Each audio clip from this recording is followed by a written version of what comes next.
Oke, selamat pagi teman-teman. Mari kita mulai lagi dengan tema leadership yang cukup menarik sampai saat ini ya.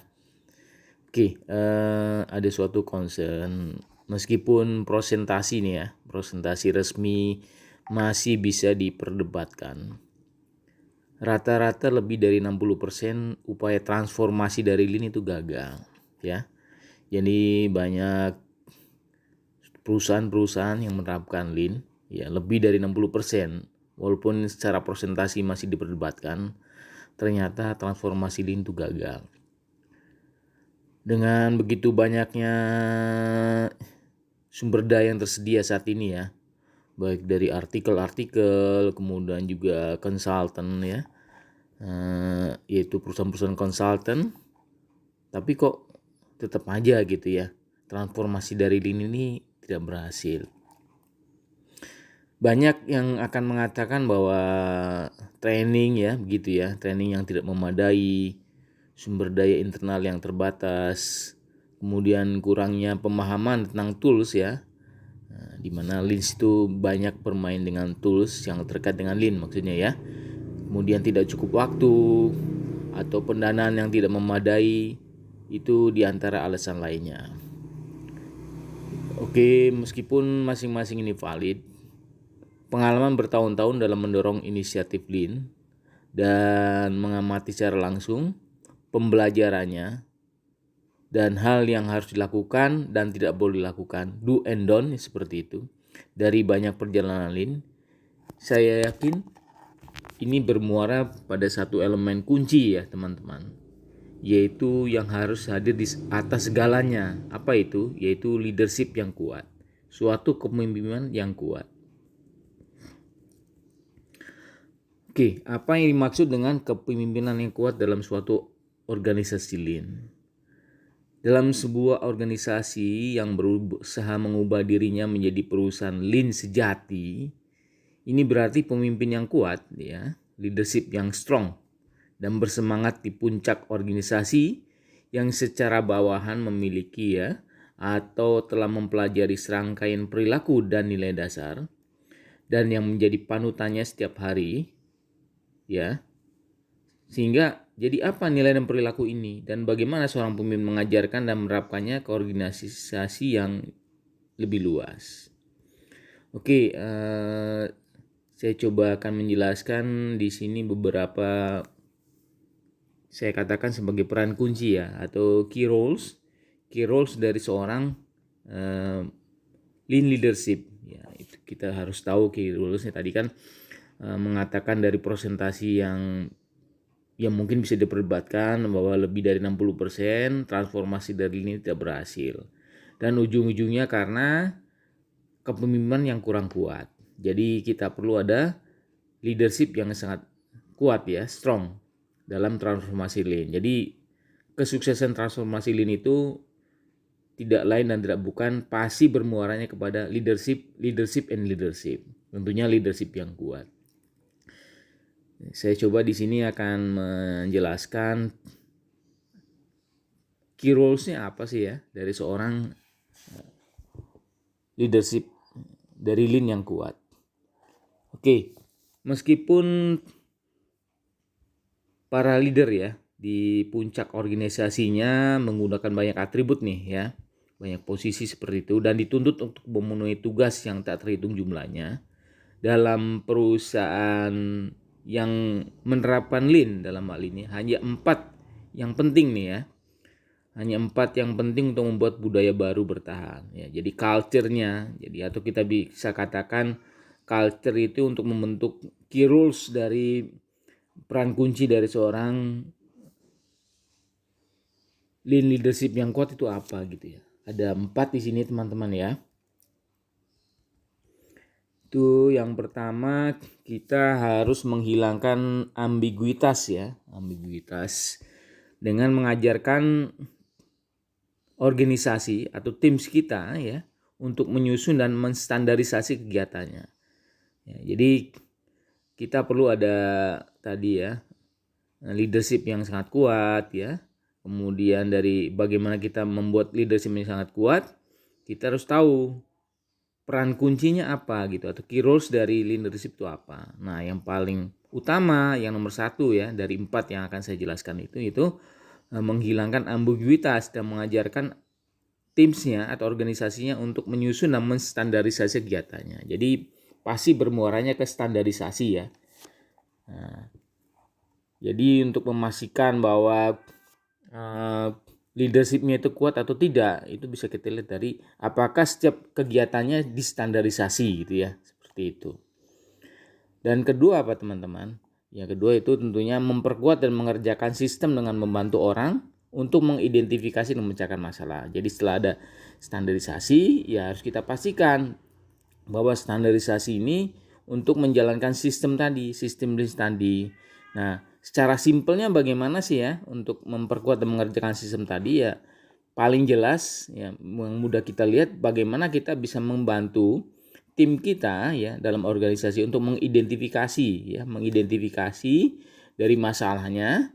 Setelah identifikasi ya kita bantu ya bagaimana caranya untuk memecahkan masalah tadi. Itu ya teman-teman.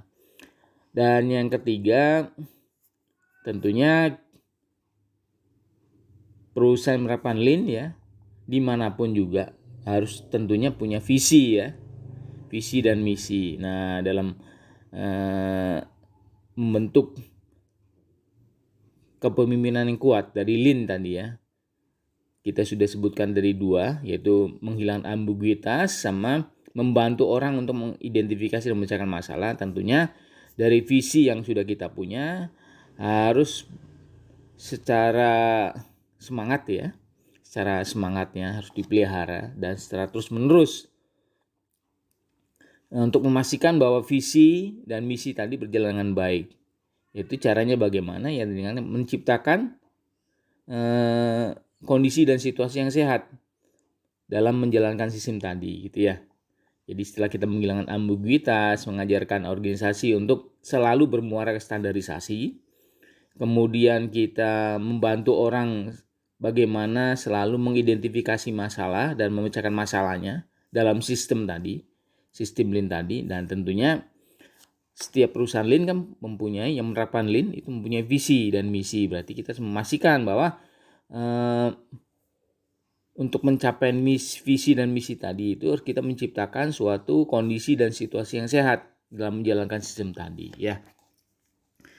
Dan setelah kita bicara standarisasi, bagaimana kita mengidentifikasi ya, kemudian bagaimana kita memastikan bahwa pelaksanaan sistem tadi itu dalam kondisi dan situasi yang sangat sehat ya, sehingga visi dan misinya benar-benar tetap terpelihara, goalsnya jelas ya, bisa terpelihara.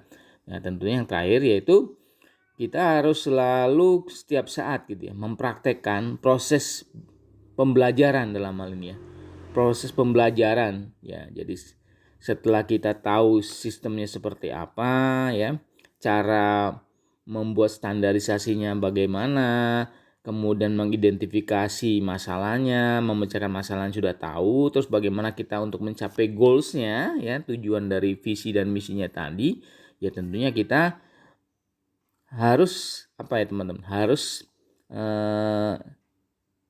katakan do and do atau aplikasi dan aplikasi. Jadi kita harus mengaplikasikan yang sudah kita punya tadi ya, baik secara sistem, standarisasi harus kita aplikasikan ya di dalam proses organisasi kita gitu ya. Bagaimana kita selalu melakukan do and do seperti itu ya. Jadi bisa kita katakan learn dulu, tadi orang kita belajar learn ya. Bagaimana kita membuat standarisasi, bagaimana kita bisa mengidentifikasi, memecahkan masalah, kemudian bagaimana sih kita bisa mencapai goalsnya dari visi dan misi kita, ya tentunya setelah itu kita harus do and do ya. Karena yang harus mencapai itu semua kan tidak hanya level dari lean leadership saja, tetapi tim kita juga harus bisa mencapai itu. Nah, untuk sebelum kita memastikan bahwa tim kita melakukan ya dengan baik sesuai target bersamanya seperti apa, cara bersama seperti standar seperti apa ya, sebagai seorang lean leadership harus mengaplikasikan dulu, yaitu dengan cara do and do ya. lakukan terus gitu ya, seperti itu. Oke, untuk penjelasan masing-masing key rules dari leadership tadi ya, yang ada 4 tadi sampai ke aplikasi, saya akan jelaskan di pertemuan berikutnya teman-teman ya. Oke, saya cukupkan sekian teman-teman untuk bisa kita katakan renungan terhadap suatu kondisi. Kenapa sih transformasi dari Lean ini ya, walaupun secara presentasi diperdebatkan, tapi informasinya di atas 60% transformasi Lean tidak berjalan dengan kuat dikarenakan kekuatannya ya, strongnya dari leadershipnya gitu ya. Nah itu berarti kita harus tahu namanya key rules-nya ada 4 tadi ya, mengenai bagaimana kita menghilangkan ambiguitas yang bermuara nanti ke standarisasinya. Kemudian bagaimana kita memastikan bahwa semua orang bisa mengidentifikasi dan mencari masalah. Kemudian bagaimana kita memastikan bahwa visi dan misinya itu benar-benar kita pelihara. Begitu juga goals-nya tadi ya. Goals-nya itu harus jelas, apa sih yang harus kita arah gitu ya, seperti itu. Ya. Nah, kemudian kita harus mempraktekkan dari semua standarisasi, orang bisa mengidentifikasi ya terhadap akar masalahnya, memuja masalah, goals-nya tadi ya. Nah, kita harus memastikan bahwa semuanya dipraktekkan ya, dipraktekkan do gitu ya, harus diaplikasikan tiap hari ya, seperti itu.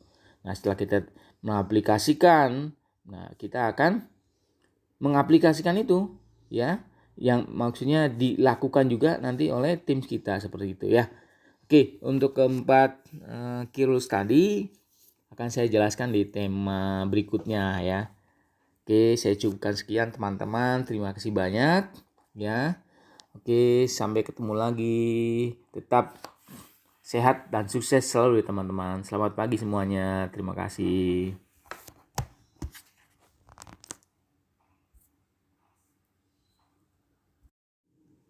Oke, selamat pagi teman-teman.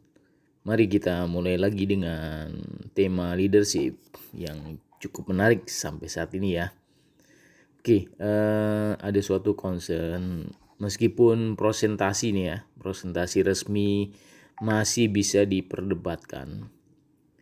Rata-rata lebih dari 60% upaya transformasi dari Lean itu gagal ya. Jadi banyak perusahaan-perusahaan yang menerapkan Lean ya, lebih dari 60%, walaupun secara presentasi masih diperdebatkan, ternyata transformasi Lean itu gagal.